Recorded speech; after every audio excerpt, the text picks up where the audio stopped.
Did you break your hip, or does someone you know break their hip? This is very common. Yes, welcome to another episode of Talking with Docs. I'm Dr. Paul Zalzal. I'm Dr. Brad Weenie. And today we're going to be doing another journal club. Okay, journal club. This is an extremely well-written article entitled Post-Hip Fracture Ortho-Geriatric Care, a Canadian position paper addressing challenges in care and strategies to meet quality indicators. This was published in Osteoporosis International this year. Brad, you get that journal? I do, bi-monthly. You get that? Yeah, no. Does it come packaged with your Kale International? No, see, I don't need extra stuff because my vegetables provide all the nutrients I need. And knowledge. Yes. Okay, so I was actually one of the authors of this paper. Whoa, author, look at you, Billy Shakespeare. No. There's a large group of us. We got together to come up with a position paper on the treatment of hip fractures. Okay.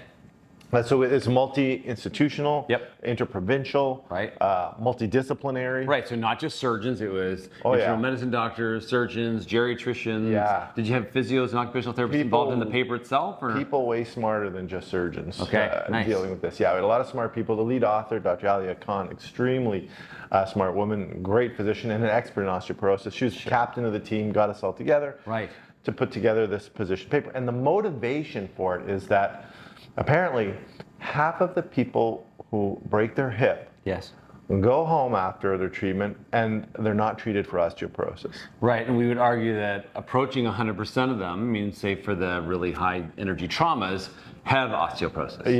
Yeah, right. Or the fragility fractures, so falling from a standing which is most of the fractures that we see.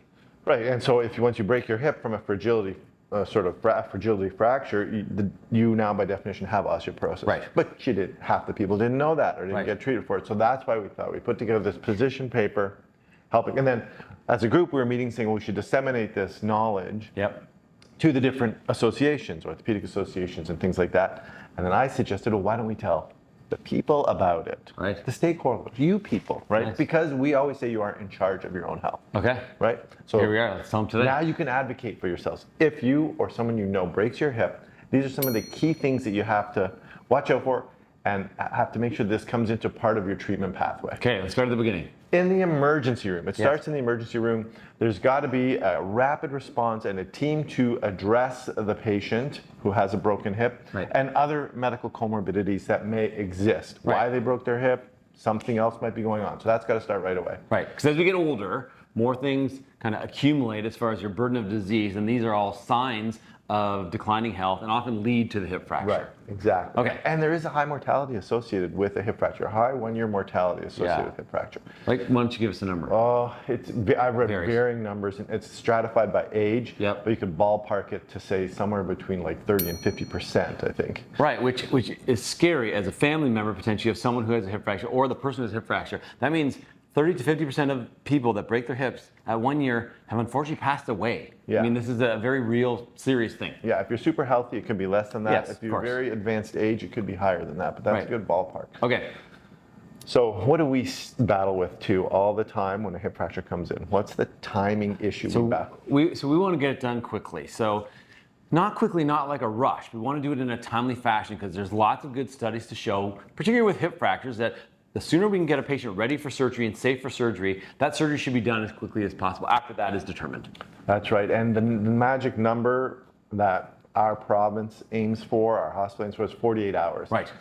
Ideally, we could get the hip fracture treated within 48 hours. That will reduce morbidity, which means chance of death, or something bad happening. Morbidity and mortality. Morbidity, something bad happening. Mortality, death occurring. Right. Okay, so with trying to get the hip fracture treated within 48 hours. Right. And then the paper goes on to discuss the different types of surgery, whether you're going to have your hip replaced or the fracture is going to be fixed. And we've talked about that in other videos. You know, what happens, why do you get it? Some people get it replaced, some people get it fixed. Is it a flip of a coin? No, there's actually some decision making there. Yes.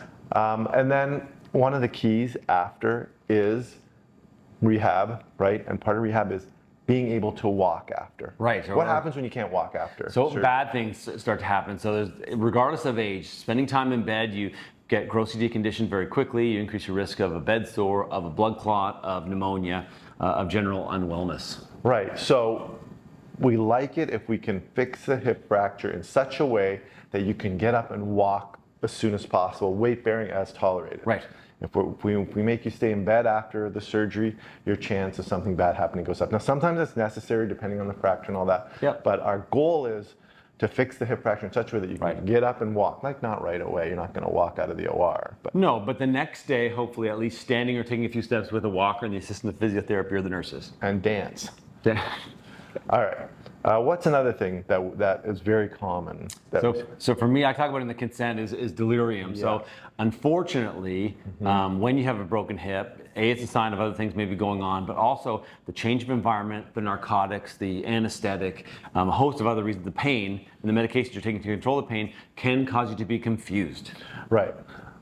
I often wake up confused. Right. Times in the day Which I'll is feel not confused. delirium, but yes. But imagine that state of mind extending on for a long period of time. Right. That delirium carries with it a risk as well. Sure, and the fear is not only that sometimes it's temporary, but can be prolonged or sometimes can be permanent, particularly in those that already have some pre-existing or like early onset delirium. Yeah. You came from a nursing home and you're noticing a few things are changing. This can be a trigger that Yes. overwhelms that. Yes, and there is a difference between delirium and dementia. Right.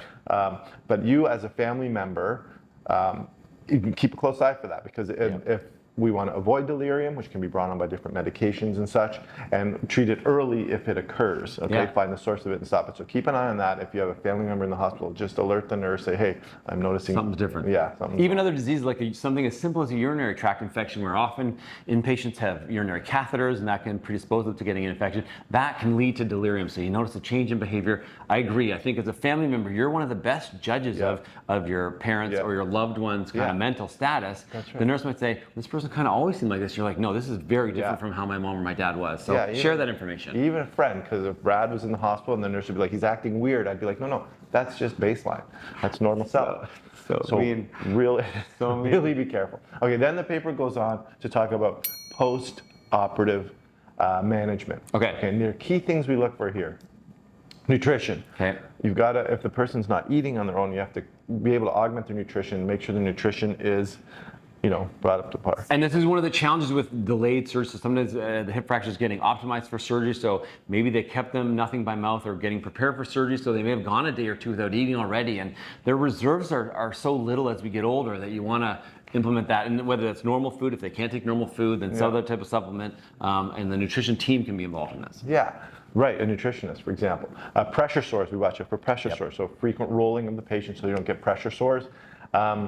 Catheter care, right? Because often you have a catheter, a urinary catheter, and you can get an infection from that. So proper catheter care is important. And maybe catheter care means removing it as soon as you're up and mobile. We want to keep it in as little as possible, but as much as necessary. Right, fine balance. Yeah. Fluid management, because whenever you have surgery, there's huge fluid shifts, right? Yep. You might have gotten some blood, you got a lot of fluids, you might have lost fluid. So fluid management's important. Watch out for falls, right? Hey, we fixed your hip, now we're going to spread some children's toys around your bed so that you fall again. No, you have to be very careful not to fall again. And does that happen? Unfortunately, it does because you're sore, you're weak, you're sometimes confused. You get up in the middle of the night to try to go to the bathroom on your own because you want to be independent. Yes, this does happen. And a lot of times, thankfully, there are no negative consequences of it, but sometimes you could break the hip that you fix, you could break the other hip, you could hurt your back. There's a million things that could hit your head. Yeah, and when I get that phone call, I often reply with, "Are you kidding me?" Yeah. And it happens. Yeah. You might think, you may be at home watching this video thinking, there's no way. You just fixed a hip fracture for a fall, and now the patient's fallen again. Yeah, it happens, okay? Because it's often we don't have 24-hour care, and then you mix in some of the delirium. Sure. A patient tries to get up and falls. So that does happen. As well as DVT. We watch out for deep vein thrombosis. Infection. Yeah, infection, those kind of things. So there's that postoperative care that we really watch out for. And then graduating from postoperative care, some form of rehab, some form of rehabilitation to get you back to your baseline that you were before. And so usually you just wait 2-3 weeks kind of before you start the rehab? Well, rehab starts right away, right? Yeah, As soon as I was making a joke. Oh, okay. That's his baseline. It's not delirium. That's it. Right? Right, so as soon as you can. Yeah, as soon as we can, we start talking about rehabilitating the person to get back into their living environment. Right, so that could either be inpatient rehab, maybe a respite care, maybe their nursing home has rehab available, but this is a physiotherapy increasing the amount of exercise and things that they do within the limits of their pain and their situation. Right, and now intermingled with all this is management of osteoporosis. Right, so you broke your hip because you have osteoporosis, you get it fixed, you leave. Does everyone leave the hospital on a nice formal osteoporosis plan? That's the thing, so many people, that's why we wrote this paper, because so many people go home Fall through the cracks. That's it. Trip on the crack. Is that another joke? Or? No, that wasn't that. Okay, so osteoporosis management, that's important. Okay. Now let's talk just for a second about some of the non-osteoporosis, or some of the causes that you can be experiencing that give you osteoporosis. Okay. So there are some conditions or situations that can lead to osteoporosis that we can reverse. For example, malnutrition. Right. Chronic renal failure. Yep. Chronic disease. Sure. Certain drugs that people take for some of these chronic diseases directly lead to osteoporosis, and steroids would be the big one, and not anabolic steroids like prednisone. Yeah, for example. So there are some of these reversible causes of osteoporosis, and of course, one of the smartest things you can do is reverse those causes of osteoporosis. And then some form of management, and the management can include pharmacologic treatment. Okay. Spoiler alert, our lead author, it does work with pharmaceutical companies, so there's a conflict that is established in the paper. Certainly our captain of our team does work with pharma, so she does get money from pharma. However, pharmacologic management is a big part of osteoporosis management, as is other things. Right, so we start with diet, supplements, things like vitamin D and calcium, weight-bearing exercise. Yeah. You took them all. Nothing left here. Yeah. I was leaving with the medications. Medications. Well, we already mentioned medications. Yeah. So those are lifestyle, diet, and weight-bearing exercise. Those are key things. And then things as simple as vitamin D supplementation. Right. Everybody with osteoporosis should be on vitamin D supplementation if they can take it, and then ensuring enough calcium intake through their diet. Right. So those are the kind of things that we would do to manage osteoporosis. And we would also argue that you should think about doing this even before you have a hip fracture. You know, because as we age, people that are postmenopausal, that increases your risk. But there are lots of things that increase our risk of this. And we've talked before, we think vitamin D is probably one of the supplements that maybe everyone should think about taking. Yeah, if you can take. Weight-bearing exercise is something that everybody should do. Mm-hmm. Yeah, we have talked about these things a lot. And so certainly if you've had a hip fracture and you now have osteoporosis, you should be doing these things as well.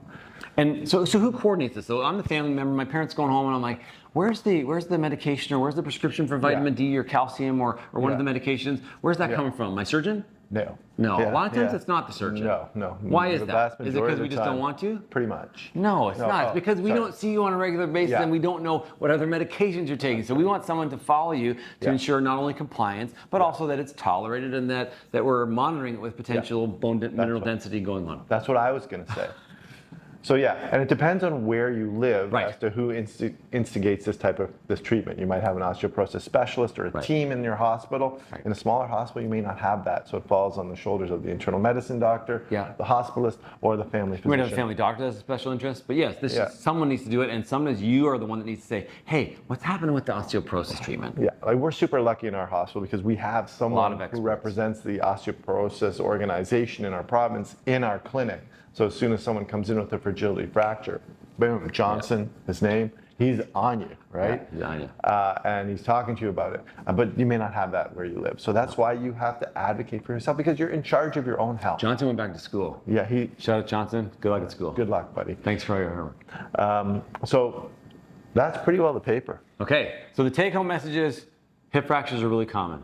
Most commonly caused by osteoporosis, and this is something that needs to directly be addressed. Right, and although this paper was written for other healthcare professionals, I think it's important for the stakeholders, that's you, to know about it so you can advocate for yourself, advocate for your loved one or your friend who's in the hospital with a hip fracture, because now you know what we're striving for. This is the algorithm that we're striving for, the gold standard right now of how to address hip fractures and osteoporosis in that setting. Thanks for being part of that paper. Hey, it was my pleasure. It was really enjoyable. If you like this video, please like it, subscribe to our channel, leave some comments down below about hip fracture experience that you've had or even osteoporosis. And remember, you are in charge of your own health. We'll see you next time.